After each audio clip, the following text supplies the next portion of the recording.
This group of soldiers had no humanity at all. They threw landmines into the rice fields, grabbed a bunch of villagers and started betting. The villagers ran from one end to the other to see who could finish last. Their lives are like grass and grass, just the playthings of soldiers. On the way, one person unfortunately stepped on a landmine and was blown to pieces on the spot. The others were so frightened that they froze in place and wanted to turn around and go back. But at the command of the chief, all the villagers were brutally massacred. At this time, it was during the civil war in Myanmar. The local warlords were extremely cruel. Men were forcibly recruited into the army, and even children were not spared. In order to suppress the protesting people, they burned, killed, looted and committed all kinds of evil. For a time, Myanmar became a hell on earth, and people's lives were miserable. But even so, there is always a group of people who want to use knowledge and love to change everything there, and Rambo became the guide leading the way. Since he and the colonel left the battlefield in Afghanistan, he did not return to his hometown, but lived in seclusion. A village on the border of Myanmar makes a living by fishing. Although it is not rich, it is a comfortable life. A doctor among the volunteers told him that as long as they were sent there, they could change everything, but Rambo refused because it was very chaotic there. They had undoubtedly committed suicide in the past, and it was even more foolish to want to change the status quo. But they still didn't give up and asked Lena to ask Rambo again. But no matter how they persuaded him, Rambo was very determined. It was raining heavily that night, and Lena was waiting on the boat. After meeting, he was still very firm in his belief and changed the world one by one. His words were very sincere and righteous. Rambo was finally moved and agreed to them. The next day everyone set off by boat. Everyone was safe during the day, and Lena even took the initiative to chat with Rambo. He could tell that this man was definitely not simple. As soon as they entered Myanmar at night, they encountered pirates. Rambo alertly asked everyone to squat down and stop moving, but the doctor who didn't know life and death started to argue with him. The pirates heard the sound and rushed over quickly. Rambo asked everyone to squat down again and then raise their hands. The pirates used the lights to check and wanted to grab the money. Rambo also said that he would hand over all the belongings, but when they saw Lena on the boat, their eyes suddenly lit up. Not only did they want all the belongings, but also the woman.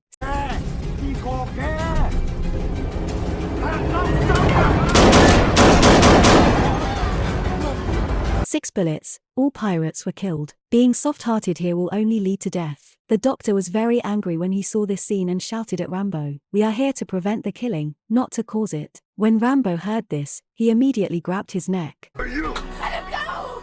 You would have raped her 50 times, then cut her heads off!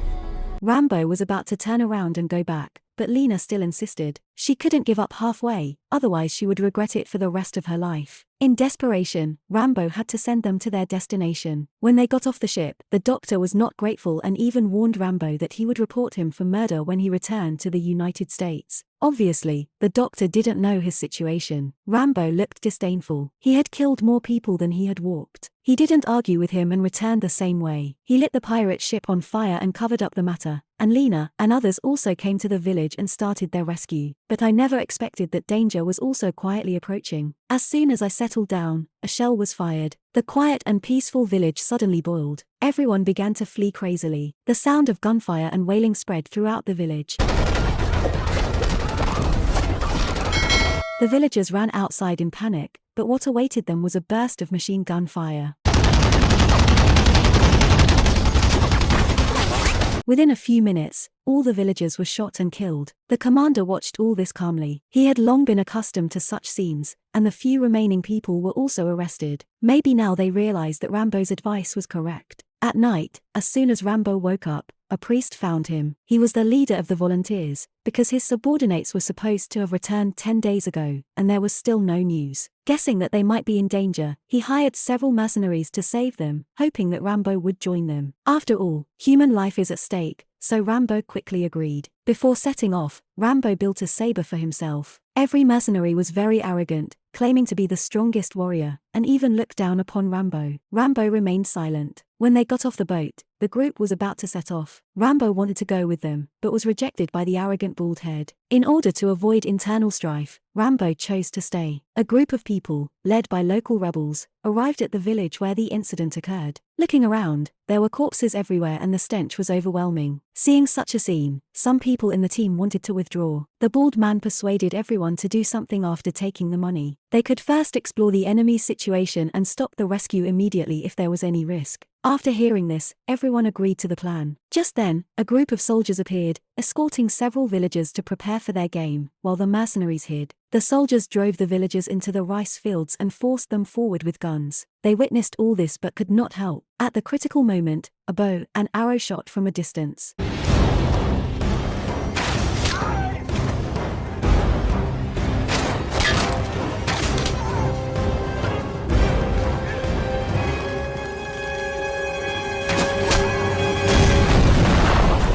Several villagers were rescued, and everyone was shocked by this scene. The bald man felt that the situation was not right, and was about to evacuate. Just as he was about to turn around, Rambo aimed his eyes at him. This momentum overwhelmed everyone, and they had no choice but to follow Rambo to the rescue.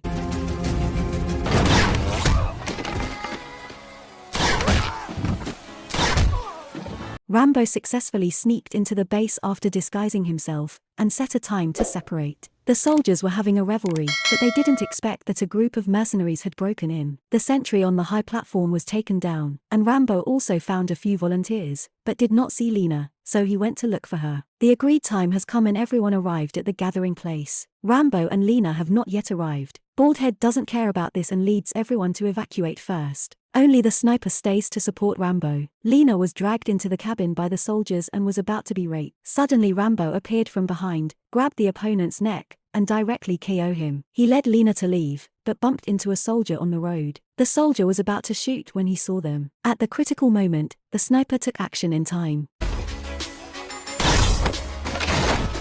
Knowing that everyone had left, Rambo took the two of them to evacuate to the agreed place. The next day, the commander discovered that all the Americans were missing, so he immediately gathered his troops and brought hunting dogs to start a carpet-like tracking. On the other side, the mercenary stepped on a landmine while escaping, and his calf was blown to pieces. The violent explosion also attracted the attention of the soldiers. They immediately got out of the car and began to chase the sound. Rambo felt bad when he heard the dog barking. He tore off Lena's clothes and wrapped them around himself. Then he let the two of them run towards the river, and at the same time let the sniper shoot first. The loud sound immediately attracted the enemy's attention. Rambo fled frantically and came to a missile. He put the grenade under the missile, tied the cloth strip with the lead exposed, and then left quickly. The enemy behind them followed the hound and found the missile. A soldier saw a strange piece of cloth on the ground and picked it up.